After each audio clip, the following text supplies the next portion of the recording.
जब राजकुमारी को होश आया तो उसकी आंखों के सामने न तो संगमरमर की दीवारें थीं, न रेशमी पर्दे। सिर के ऊपर खुला आसमान था और चारों ओर अनजान जंगल। शरीर में असहनीय दर्द था। राजसी वस्त्र जो कभी उसकी पहचान थे, अब फटे पुराने कपड़ों में बदल चुके थे। नाजुक हथेलियों पर छाले थे और पैरों में चलने की ताकत भी मुश्किल से बची थी। वह समझ नहीं पा रही थी कि यह सब कैसे हुआ। आखिरी याद बस इतनी थी कि नदी का तेज बहाव, चीखें और फिर अंधेरा। पहली बार उसने भूख को महसूस किया। वह भूख जो सिर्फ पेट की नहीं, बल्कि सुरक्षा और अपनापन खो देने की थी। पहली बार उसने डर को जाना, वह डर जो महल की दीवारों के बाहर इंतजार करता है।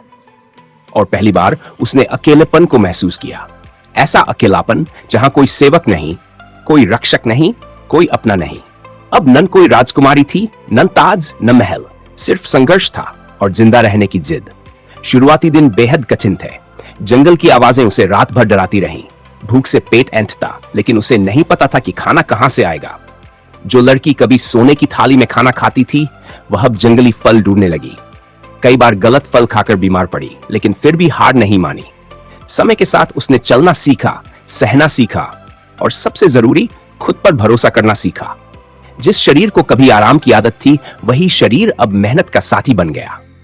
एक दिन वह एक छोटे से गांव पहुंची। वहां के लोग भी संघर्ष से भरे थे, गरीब लेकिन ईमानदार। किसी ने उसे पहचान नहीं पाया और पहली बार वह बिना किसी पहचान के जी रही थी। उसने गांव की औरतों के साथ काम करना शुरू किया, पानी भरना, खेतों में मदद करना, बच्चों का ख्याल रखना। शुरुआत में लोग उस पर शक करते थे, लेकिन उसकी मेहनत और सच्चाई ने धीरे धीरे सबका दिल जीत लिया। अब वह आदेश नहीं देती थी, बल्कि कंधे से कंधा मिलाकर काम करती थी। इन्हीं दिनों उसे एहसास हुआ, असली ताकत ताज में नहीं, हिम्मत में होती है। असली इज्जत डर से नहीं, कर्म से मिलती है। जो लड़की कभी नाजों में पली थी, अब दूसरों का दर्द समझने लगी थी।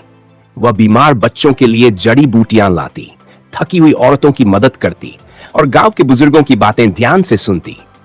अब उसकी मुस्कान किसी आदेश की वजह से नहीं, बल्कि संतोष की वजह से होती थी। कई साल बीत गए, उसके हाथों की लकीरें बदल चुकी थी, आंखों में गहराई आ चुकी थी।